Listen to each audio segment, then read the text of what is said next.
안녕하세요. 비밀의 떨림 책은밥이다. 마틴 부버의 나너 5번째 나눔을 가지고자 합니다. 오늘은 3부 영원자 너의 앞부분을 다루겠습니다. 표저맥 역으로는 108쪽에서 139쪽, 김천배 역으로는 105쪽에서 133쪽을 다루겠습니다. 제가 오늘 부분을 쭉 읽으면서 느꼈던 건 호두깎이 인형 아니면 모두깎이 인형이에요. 왜냐하면 마틴 부버가 자기의 생각을 가지고 여러 사람들을 이렇게 하나씩 깨는 것 같아요. 옛날에 그렇게 운동을 잘하는 사람이 관장 깨기라고 관장 돌아다니면서 막 싸움 걸어갖고 승리하듯이 마틴 부버는 조금은 되게 유명한 사람들의 이론을 자기 나름대로의 논리를 가지고 하나씩 깨가면서 자기가 맞다는 걸 이렇게 증명해가는 과정 같은 느낌이 가끔 들거든요. 이런 부분이 특히 오늘 부분에 많이 나옵니다. 그래서 비교하면서 읽어야 되는데 문제는 이제 그 비교하면서 읽어야 될 대상들도 우리가 잘 알지 못하는 부분들이 있기 때문에 마틴 부버의 시각이 정확한지 아닌지는 알 수 없어요. 근데 그럼에도 불구하고 이 사람이 이 책에서 무엇을 얘기하고 있는지 한번 보시면 좋으실 것 같습니다. 우선 쭉 보니까 영원자 너에게로 어떻게 우리가 갈 수 있느냐에 대한 문제를 앞부분에 다루고 있어요. 그러면서 뭐라고 얘기하냐면 하나하나의 너는 영원자 너를 들여다보는 창 혹은 틈바구니라고 얘기해요. 그러니까 우리가 만나고 있는 진실한 관계로서 아니면 순수한 관계로서 너의 관계는 영원자 너로 갈 수 있는 틈바구니 혹은 길을 만들어주는 거라고 얘기하는 것이죠. 그래서 세상의 너는 중개자의 역할을 한다고 얘기합니다. 영원자 너를 갈 수 있게 하는 중개자의 역할을 우리가 갖고 있는 거죠. 이렇게 만남의 관계가 자연, 사람, 정신 이게 나중에 나오지만 이런 모든 세계가 영원자 너로 가게 하는 중개자의 역할을 하고 있다라고 볼 수 있다고 마틴 부버는 주장해요. 어쩌면 이것이 우리가 신앙인으로서 보면 하나님께서 이 땅을 창조해 주셨기 때문에 가능한 일이지 않을까라는 생각을 잠시 해봅니다. 뒤에 잠깐 나오긴 하는데요. 갈 수 있는 중개자, 갈 수 있는 완전한 그 사람이다 라고 얘기하는 게 중개자 정도라는 걸 기억했으면 좋겠고요. 그 다음에 하나하나의 관계에서는 절대로 완성되지 않는데요. 그러니까 세상의 하나하나의 관계에서는 진짜 완성된 건 영원자 너에게서만 완성된다고 얘기합니다. 이게 타고나온 너라, 타고나온 너, 오로지 영원자 너에게만 완성되는 거죠. 그러니까 그 너의 진정한, 나와 너의 진정한 만남은 우리가 하나님에게서, 너가 영원자 너를 하나님으로 불렀을 때 하나님에게서만 완성된다고 얘기합니다. 근데 그 완성이 그냥 간접적으로 알거나 이런 게 아니라 직접적인 관계에 들어섬으로써 완전히 내 삶에서 현실이 된다고 얘기하죠. 그리고 신으로 불리는 영원자 너, 그러니까 하나님이 영원자 너라고 불린다는 거죠. 하지만 이 신의 이름을 여러 가지로 많이 불렀다고 얘기해요. 그리고 사람들은 그 영원자 너가 있다는 사실을 알기 때문에 신화 혹은 찬가를 만들었다고 얘기해요. 그러니까 영원자의 너로 향하는 마음이 기본적으로 인간 안에 숨겨져 있고 이렇게 싹이 있다는 것이죠. 인간은 신의 이름도 하지만 그것으로 생각하고 말하지 않을 수 없는 존재라고 하는 거예요. 이게 정말 슬픈 거죠. 이게 우수라고 얘기했는데 그런 우수가 인간에게 있다는 거죠. 그럼에도 불구하고 그릇된 해석도 심지어 무신론도 온 존재를 기울이면 자기 생명의 참너를 부르는 것이라고 얘기해요. 그러니까 온 정성, 온 존재를 기울일 때 영원자 너로 가는 길을 중개자로서 역할을 하고 있다라고 보면 좋으실 것 같아요. 그러면 영원자 너와의 만남은 어떤 것이냐? 만나려면 어떻게 해야 되냐? 이런 문제를 하는데 영원자 너와의 만남은 길을 걷다가 마주오는 사람과 만나는 것과 비슷하다고 얘기해요. 사실은 우리가 마주오는 사람이 누군지 모르는데 그 사람이 걸어온 길을 모르잖아요. 추측할 수는 있지만 하여튼간 모르잖아요. 정확하게는 내가 온 길만 알 뿐이죠. 그리고 만났을 때 그 사람의 길을 그 다음에 알 수 있다는 거죠. 그 사람이 어떻게 걸어왔는지를. 그래서 이렇게 만난다는 거죠. 걸어오고 나는 걸어감으로 인해서 만나는데, 영원자 너는 나를 향해서 다가오는 것이고, 직접적인 관계로 들어가려는 결단은 나의 행위라는 거죠. 그걸 만나려고 그 길로 걸어가는 건 나의 행위라는 거죠. 근데 우리가 생각할 것은 이렇게 걸어오시는 그분을 생각하는 게 아니라 우리의 의지를 생각해야 되는 거. 우리가 결단 내려서 그 길로 가는 것을 생각하는 게 우리의 생각할 거고, 은총은 그에게로 우리가 나아가고 임재 안에 있을 때 우리에게 영원자 너가 관계함이라는 거죠. 그 은총은 우리가 할 일이 아닌 거죠. 우리가 할 일은 영원자 너에게 가려고 하는 걸음을 걷는 거죠. 근데 이 관계로 가는 것은 영원자 너가 오기 때문에 우리를 택하는 것이기도 하지만, 우리가 의지로 걸어가기 때문에 택하는 것이기도 하다고 얘기하는 거죠. 그러니까 택함 받음과 택하는 것이 동시에 있는, 되게 모순적이죠. 이렇게 있는 것이 영원자 너와의 만남이다 라고 얘기합니다. 그래서 택함을 받기 위해서 의지의 행위 혹은 걸어가는 건 동적인데, 만났을 때는 되게 정적인 자리, 정죄하기도 하고 그분 간에 온전히 멈춤이기도 한 그런 정적인 자리를 갖는다고 얘기합니다. 근데 이제 이런 만남을 갖기 위해서 여러 가지 방법들이 있었는데요, 만남을 위해서 감각을 버릴 필요는 없다고 얘기해요. 그러니까 감각도 만남을 위해서 가는 중요한 거죠. 근데 모든 감각을 버리고 오로지 사유만으로 혹은 가상의 세계를 생각해서 그 속에 들어갈 필요는 없다는 거죠. 만약에 가상의 세계가 되면 그것은 진짜 세계가 아니라고 얘기하고 만남이 아니라고 얘기해요. 혹은 이 만남을 가해서 수련의 명상 등은 만남과 아무 상관이 없다고 얘기해요.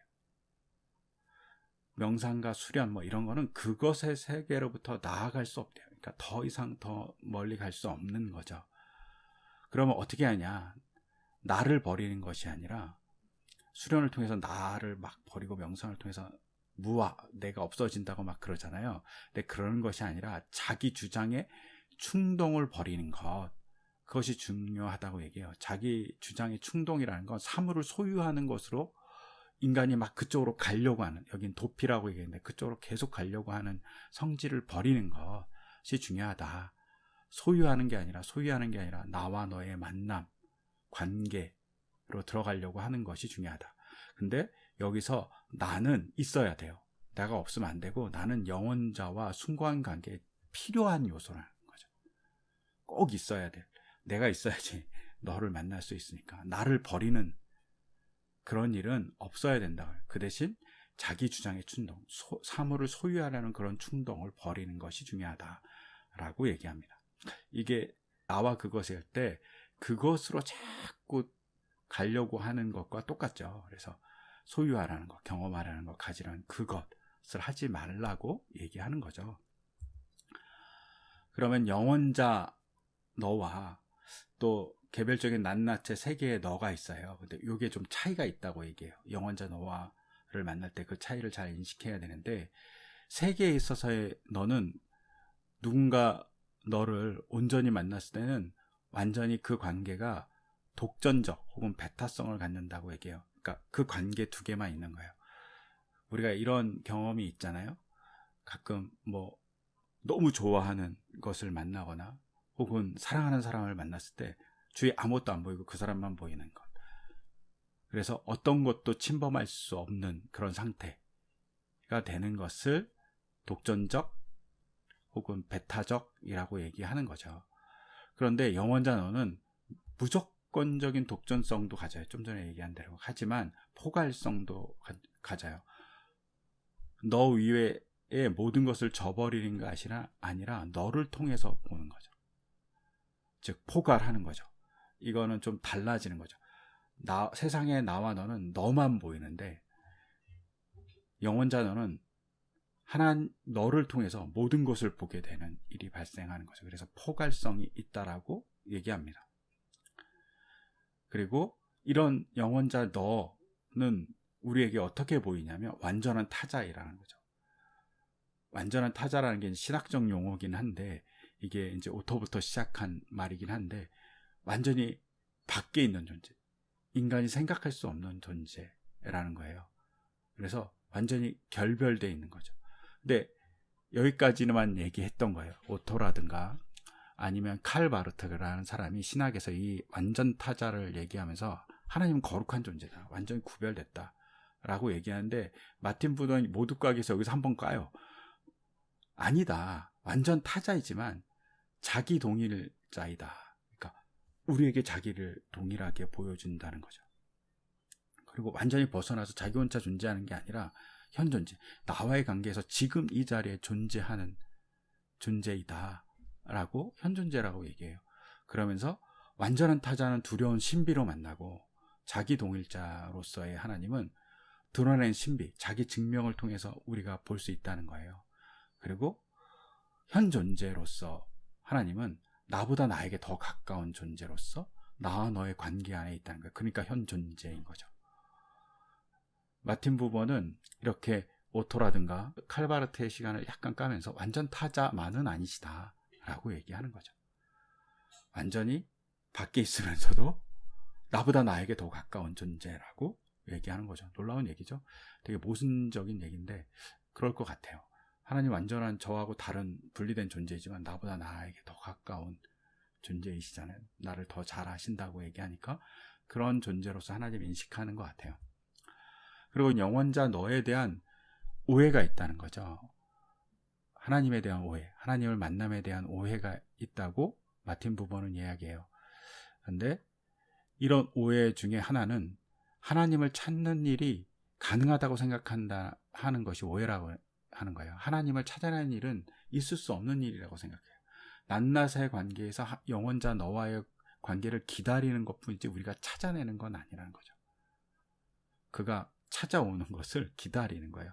사실 아까 길의 비유도 나왔지만 길에서 오기 때문에 만나는 거지, 오지 않으면 못 만나잖아요. 근데 그 오음이 크면 우리가 걸어가는 길에서 다양하게 만날 수 있겠죠. 근데 우리가 걸어가야지만 만날 수 있다라고 볼 수도 있어요. 그리고 찾을 수 없는 이유 중에 하나는 하나님 우주를 만들었어요. 그래서 우주의 모든 것을 모아보더라도 하나님을 추론할 수 없어요. 왜냐하면 우주보다 창조자가 크기 때문이에요. 우주에서 하나님은 발견될 수 없어요. 단지 스스로 밝히신 분의 이름을 우리는 부를 수밖에 없어요. 하나님이 스스로 자기를 증명했고 우리에게 같이 있고 했기 때문에 스스로 자기 이름을 밝히셨기 때문에 우리는 그 이름을 부를 수밖에 없다. 즉 우리가 찾아낼 수는 없다. 자기가 자기 계시를 해줬기 때문에 우리는 볼 수 있는 거지, 그렇지 않으면 볼 수 없다라고 얘기하는 거죠. 그리고 그런 하나님의 관계에서 의존의 감정으로서 하나님에게 다가가는 것은 조금 부족하다라고 얘기해요. 완전히 틀렸다고 얘기하지는 않는 것 같고요. 부족하다. 왜냐하면 슐라이마허라는 사람이 신학을 하고 있을 때 되게 독특한 신학적인 방법을 만들었다고 그래요. 그 전까지는 성경을 보면서 성경의 얘기를 가지고 신학적 논쟁을 했다면 자기의 삶의 경험, 감정을 가지고 신학적인 얘기를 한 거죠. 그래서 감정은 독립적인 것으로서 정신기능인 동시에 감정이 종교가 발달한 곳이라고 본 거예요. 감정 때문에 종교가 생겼다는 거죠. 그리고 감정은 대상이 있어야 하기 때문에 그 대상이 있잖아요. 항상 감정이 혼자 있을 수는 없으니까 대상이 있잖아요. 그 대상 때문에 감정이 생기니까 대상이 의존적이라고 보는 거죠. 근데 이것을 더 크게 발전하면 무한한 의존으로 이끄는 것, 이끌림은 신으로 보았어요. 그러니까 무한한 이끌림. 궁극의 이끌림인 거죠. 그 이끌림을 감지하는 것 신의식이라고 슐라이마허가 얘기했거든요. 그래서 감정에 의해서 사람은 신을 의식할 수 있다라고 얘기하는 거죠. 근데 감정이라고 이렇게 얘기한 것을 루돌프 올토라는 사람이 피조물의 감정이 신을 만나는 것으로 봤어요. 근데 이 피조물의 감정이라는 것을 뭐냐면 두려움, 공포예요. 그래서 두려움으로 우리가 하나님을 두려워하다 이런 뜻 있잖아요. 두려움, 공포가 어떤 무서움이기도 하지만 거룩함에 대한 존귀, 존경 뭐 이런 것이기도 하거든요. 그런 공포가 인간에게 있다는 거죠. 그 공포를 느끼면서 인간이 뭘 느끼냐면 무력감을 느낀다. 자기가 아무것도 할 수 없구나, 아무것도 성취할 수 없구나 라는 것을 통해서 신에게 간다는 거죠. 그런 감정을 가졌을 때 이렇게 감정에 의해서 인간이 신과 만난다, 관계를 갖는다라고 이제 슐라이어마허와 그다음에 루돌프 오토가 얘기했는데, 이것에 대해서 부버는 감정은 나와 너의 관계의 부산물에 지나지 않는다. 사랑은 관계 안에서 발생한다. 즉 관계가 중요하지 감정이 중요한 게 아니라고 보는 거죠. 감정은 이렇게 질서 안에 있어요. 그렇잖아요. 감정은 어떤 특별한 질서를 갖잖아요. 그런데 그게 아니다. 우선되는 건 관계다. 그래서 순수한 관계에 섰을 때 우리는 의존감도 있지만 그 안에서 자유 같이 느낀다는 거죠. 그리고 여기서 놀라운 얘기를 하죠. 인간은 피조물이지만 하나님 앞에 나가는 존재가 됨으로써 창조자로서의 한 부분을 담당한다고 얘기하고 있어요. 이 말은 저도 잘 이해가 되진 않는데, 아담의 경우를 보면 하나님과 만났을 때 하나님의 세계를 창조하는 한 창조자의 역할을 하죠. 그 대표적인 게 이제 동물이나 식물들의 이름을 정하는 거거든요. 그건 이제 고대 사회에선 신의 일이거든요. 즉 하나님이 인간과 관계를 가졌을 때 피조물로서 일도 하지만 두렵죠. 하지만 자유를 느끼면서 하나님과 더불어서 하나님의 일인 창조의 일을 같이 했다는 거죠. 그렇게 보면 두려움만으로서의 전적인 의존으로서만 하나님과의 관계를 갖지 않는다라고 부부는 이렇게 슐라이어마와 루돌프 오토를 약간 비판하는 거죠. 그래서 하나님도 인간을 필요로 해요. 그리고 세계는 신의 운명 혹은 신의 운명이라고 얘기해서 신의 사명 뭐 이렇게 얘기하죠. 그리고 그 세계에서 인간은 창조의 동반자로서 아까 아담과 같이 있다라고 얘기하죠. 서로 필요로 한다는 거죠. 인간은 하나님이 필요로 하지 않는데 필요로 하시는 거죠. 이게 은혜인 것 같고 은총인 것 같아요. 그래서 다가오는 거죠. 그러니까 하나님이 필요로 한다는 자체가 은총인 거죠. 나와 너의 관계에서 하나님이 인간을 너로 볼 때 그렇게 만들어준 게 은총이죠. 인간이 하나님을 너로 부를 수 있는 것이 은총인 거죠. 그래야지 걸어갈 수 있잖아요. 그리고 이런 감정을 넘어서는 도구가 뭐냐, 위대한 종이라고 얘기하는데 위대한 도구가 뭐냐면 기도와 희생이에요. 왜냐하면 기도는 절대 의존의 감정으로 하나님에게 작용하고 있음을 인정하는 거예요. 즉 의존의 감정은 하나님에게 작용하고 있어요. 혹은 하나님에게 이렇게 갖고 있는 것이 기도죠. 그러면 희생은 당신의 뜻이 이루어지더라는 고백에 당신이 필요로 하시는 그것 안에 나를 통해서 하소서라는 것이 슬며시 들어가 있어요. 이게 우리가 전에 다뤘던 주의 기도에서 보시듯이 아버지의 이름을 거룩하게 하시며 라고 할 때 아버지 스스로가 아버지의 이름을 거룩하게 하시죠. 근데 그 도구로서 인간에 대한 소망이 담겨 있다고 제가 말씀드렸잖아요. 인간의 소망이 있다고 이야기 드렸잖아요. 그거와 일맥상통한다고 볼 수 있죠. 즉 희생은 아버지 뜻을 위해서 내가 희생합니다 라고 얘기하는 거지만 당신의 필요로 하시는 것을 나를 통해서 라고 하는 강한 의지가 포함되어 있죠. 이런 기도와 희생을 통해서 인간은 하나님과 만나고 관계를 갖는다는 거죠. 이 속에도 하나님에게 간구하고 의존의 감정으로 감개하지만 또 하나님에게 작용하기도 한다고 하잖아요. 자율적으로 작용할 수 있게 인간이 어떤 동반자로서의 일을 한다는 거죠. 그러니까 이런 면에서 절대 의존은 아니다라고 얘기하는 거죠. 여기서 약간 더 나가서 주술은 기도와 희생하고는 다르다. 소정의 결과들을 얻으려는 행위이기에 기도와 희생하고는 다른 것이다 라고 얘기하고 있습니다. 또 영혼자 너에 대한 오해에서 모리카 침잠 혹은 흡수라고 얘기하는데, 모리카 침잠을 해탈과 신일 하빌 이렇게 볼 수 있을 것 같아요.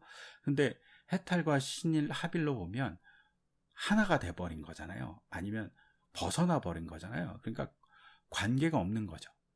하나가 되는데 어떻게 관계가 있겠어요. 그래서 실제성을 잃게 돼요. 그래서 해탈은 스스로 신이 되니 너를 부를 수 없어요. 너가 없어진 거죠. 신일합일은 존재자가 자신이 되니까, 하나가 돼버리니까 관조족이 되어갖고 너를 부를 수 없어요. 볼 수 있는 게 없으니까. 그래서 몰입과 의존의 문제는 나를 너무나도 약하고 무가치하게 보는데 문제가 있다는 거죠. 나와 너의 관계가 있는데 나를 너무 무가치하게 보니까 나와 너의 관계가 성립될 수 없는 거죠. 관계는 상호적인데. 그래서 해탈은 인간적인 것과 신적인 합의를 믿게 발생하는데, 또 이것은 황홀공으로 이렇게 발생하기도 하는데, 나가 너에게 흡수된 것은, 문제는 나와 너의 관계를 깨트린 것이라고 볼 수 있다라고 얘기하고요. 문제는 의존설이 순수한 관계의 구름다리에서, 구름다리니까 되게 연약한 다리잖아요. 관계가 되게 연약한 다리인데 사라질 수 있어요. 조금만 잘못하면. 근데 그 조금만 잘못하는 게 뭐냐면, 약하게 만드는 게 뭐냐면 나를 약하고 무가치하게 만들었기 때문이라고 얘기해요. 근데 몰입은 그것조차 다 없애버린다는 거예요. 하나가 돼버렸으니까. 그래서 구름다리를 소멸시켜버렸다라고 얘기하는 거죠. 이런 게 문제다 라고 얘기해요. 그 다음에 영원자 너에 대한 오해에서 또 봐야 될 것 중에 하나는, 그러면 사람들이 성경에 신일합일에 대한 얘기가 있다라고 얘기하면서 요한복음 얘기를 한다는 거죠. 그래서 나와 아버지는 하나다라고 예수님이 얘기하신 요한복음 인용하면서 사람들이 많이 얘기하는데, 나와 아버지는 하나다라는 이 말씀 안에는 그것이 마틴 부버가 보기에는 인간의 삶으로부터 솟아난 가르침인 거예요. 그러니까 관계가 이미 있었다는 거죠. 그리고 그 관계에 근거가 없어요. 단지 뭐가 있냐면, 신으로부터 인간에게는 보내짐, 사명이라든가 들음이 되고, 인간으로부터의 신에게는 바라봄과 들음이 되는 거죠. 신에게는 바라봄. 그리고 그 사이에는 둘의 인식과 관계 안에 사랑, 계속 앞부분에도 나왔던 사랑이 있다라고 얘기해요. 이것이 신일합일이 아니라고 얘기하는 거죠. 이것은 관계라고 얘기하고 싶어 하는 것 같아요. 그런데 이와 달리 산달리아, 힌두의 현자인데, 만물을 품고 있는 자, 그는 내 마음속에 있는 나 자신이라고 얘기해요. 그래서 이거는 그냥 이론으로부터 시작해서 삶으로 간 거다 라고 비판하는데, 저 잘 모르겠고요. 신비주의적인 합일은 신과 인간에서 일어난 것이 아니라 그냥 인간 안에서 일어난 것이다 라고 얘기하면서, 이거는 합일이 아니다, 사실은 합일이 아니다 라고 얘기하는 거죠. 이건 그냥 인간이 느끼는 거다 라고 얘기합니다. 그래서 신과 합일, 신인 합일은 오해의 소지가 있다라고 얘기하는 거라고 보면 좋으실 것 같아요. 그리고 이런 오해에서 신비주의를 좀 더 나가서 비판하는데, 신일 합의는 인간 안에서 일어난 것이기 때문에 자기 도취에 빠진 환희에 불과하다고 얘기해요. 그리고 그 관계에 활력에 지나지 않아요. 그러니까 도취된 거죠. 그리고 일체감의 허무는 일체감으로 이색되지만 진짜 하나됨은 아니라는 거예요. 나와 너의 관계, 나와 너다라고 얘기할 때 그게 하나지, 우리가 하나야, 나와 너의 그거 다 무시하고 우리가 합일됐어 라고 하는 것은 그냥 일체감이 의식되지만 그건 하나됨이 진짜 하나됨이 아니라는 거예요. 가짜라는 거죠. 되게 이상하죠. 근데 이거를 약간 남녀 간의 사랑으로 봐서, 남녀 간의 사랑이 하나이지만, 그러나 그것이 하나라고 느꼈을 때 일체되지는 않는다라고 얘기하는 거죠. 쉽게 사라질 수 있다라고 했고, 살아있는 현실에는 범아이려적 일치가 없어요. 그러니까 신일 합일 같은 게 없어요. 현실은 오직 서로에게 작용됐을 때만 존립한다라고 얘기합니다. 즉, 나와 너의 관계가 서로 이렇게 작용하고 있을 때만 현실인 거죠. 그리고 몰입의 문제는, 몰입은 그러니까 해탈 이런 거, 신일 합일의 문제까지 다 포함하겠죠. 순수한 주관으로 객관을 잃은 주관이라고 해요. 그러니까 항상 자기 주관적 객관은 없어요. 나 너는 객관적인 나 너가 있으니까. 근데 주관만 있으니까 현실성을 잃어버렸다는 거죠. 그리고 주관은 관계가 없으니까 사유에만, 자기 안에만 존재하는 거죠. 그리고 해탈의 전제는 주와 객이 분리되어 있지 않아요. 그러니까 없죠. 주와 객이 분리되어 있지 않으니까 나와 너의 관계가 아예 없는 거예요.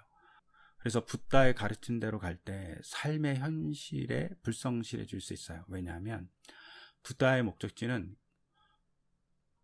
고의 지멸이, 고가 없으니까 고난이 없어져야 돼요. 괴로움이. 그리고 그것의 궁극적으로 나타나는 게 윤회의 해탈이거든요. 계속 윤회는 이제 고인데 윤회가 끊쳐지면 해탈했다고 보는 거죠. 그래서 없어지는 거죠. 내가 브라만이 되는 거니까. 근데 그것이 아니라고 얘기하는 거죠. 그것은 나와 너의 진정한 관계가 아니다 라고 얘기하는데, 붓다는 사실은 이것을 정확하게 얘기하지 않았다고 마틴 부버는 얘기해요. 약간 침묵했다고, 현명했다라고 얘기하죠. 알긴 알았는데 이 사람이 얘기하지 않음으로 인해서 사람들이 정확하게 얘기하지 않음으로 인해서 사람들이 뭔지 모른다. 그래서 붓다가 일부러 정확하게 얘기하지 않았다, 뭐 이렇게 얘기하는 것 같아요. 그러면서 불교 자체가 대승불교로 변질하면서 미륵사상이 대두하는데 이것이 또한 그것으로 변한 거라는 거죠. 즉 부처는 자기가 신이 되는 것이 아니라 내 안에서 해탈하고 득도하는 것에 대한 얘기를 했는데 그걸 신으로 만들어 버렸다는 거죠. 그것이 그것으로 만든 것이고 변질시켜 버린 것이다 라고 또 하나의 약간 사적인 비판을 하죠. 그래서 오늘 이렇게 종교적인 면에서 쭉 본다면 영원자 너에 대해서 마틴 부버는 일상적인 세상에서 너를 통해서 우리가 영원자 너를 볼 수 있고, 그 영원자 너는 우리가 끊임없이 찾을 수 있도록 이미 우리 가슴속에 숨겨져 있다는 거죠. 그리고 그분은 항상 우리에게 다가오시는데 우리가 할 일은 그분을 향해서 걸어가는 결단이 필요하죠. 그래서 이 두 가지의 관계를 하나님 우리를 택한 것이기도 하지만 우리가 택하는 것이기도 하다라고 해서 쌍방의 관계가 있고, 이 쌍방의 관계를 뭐라고 얘기하냐면 인간을 창조의 동반자라고 얘기하는 거죠. 그 정도로 인간을 하나님이 너로 본다는 거죠. 하나님 입장에서는. 그리고 그런 하나님을 만나는 것에서 오해가 몇 가지 있는데, 만나는 오해가 감정 같은 경우 두려움으로만 만나는 것이 아니다. 하나님에게는 두려움도 있지만 우리가 하나님에게 다가가는 자유로움도 있다. 그래서 동반자로 세워졌다는 게 그런 자유로움일 수 있는데, 그게 기도 안에서도 있고 희생 안에서도 있다고 얘기하죠. 기도는 절대적 의존의 감정에서 하나님께 하지만 하나님에게 작용하기도 한다고 얘기하죠. 그리고 희생은 내가 당신의 뜻을 위해서 희생합니다라고 얘기하지만 또한 나를 통해서 당신의 뜻을 이루소서라고 얘기하는 의지가 슬그머니 들어가 있다고 얘기하죠. 이게 인간이 어떤 두려움만을 갖는 존재가 아니라는 것에 대한 증거다라고 얘기하고, 또 하나의 오해는 이제 약간 불교적인 혹은 힌두교적인 색깔에 대한 비판이기도 하죠. 몰입. 뭐 우리가 묵상이나 아니면 수행, 뭐 이런 수련을 통해서 해탈, 그리고 신일 합일로 갔을 때 우리가 진짜 하나님을 만난다 이렇게 얘기하는데 그게 아니라는 거죠. 그거는 사실은 신일 합일은 자기 도취에 지나지 않는다라고 얘기합니다. 진짜의 관계는 나와 너의 관계 안에서 우리가 끊임없이 만나는 것이다 라고 얘기하죠. 그래서 우리가 한번 생각해보고, 제가 이걸 읽으면서 크게 생각했던 건 이제 최근 들어서 영성이 많이 강조되고 있는 시대인데, 영성을 얘기하면서 우리가 많이 얘기하는 게 뭐냐면 하나님을 만나는 거예요. 그런데 이게 자꾸 이제 영성적인 부분에서 많은 부분이 이제 고대 사회의 수련 방법에서 많이 왔거든요. 근데 은근히 이 부번은 이걸 비판하는 것 같아요. 이런 수련 방법에 대해서 재고가 필요하다라는 생각을 하고 있는 것 같고, 그런 면에서 이제 우리가 많이 얘기하는 관상기도라든가 혹은 수행하는 거 있죠. 기독교 안에서도 그런 수련하는 것들에 대한 생각을 조금은 해볼 필요가 있다. 이게 뭐 부가 완전히 맞다는 얘기는 아니지만 요거에 대한 고민은 필요하다라는 생각을 제가 요번 부분을 읽으면서 많이 했어요. 그래서 하나님에게서 완전히 나를 없애고 하나님을 보는 게 아니라 나의 자기 주장을 없애고 하나님을 만나는 일, 그것이 중요한 일이다 라고 저는 개인적으로 이번 챕터를 읽으면서 생각했습니다. 이렇게 오늘 정리하고요. 다음번엔 끝까지 한번 정리해 보려고 합니다. 한번 열심히 읽어주셨으면 좋겠습니다. 감사합니다.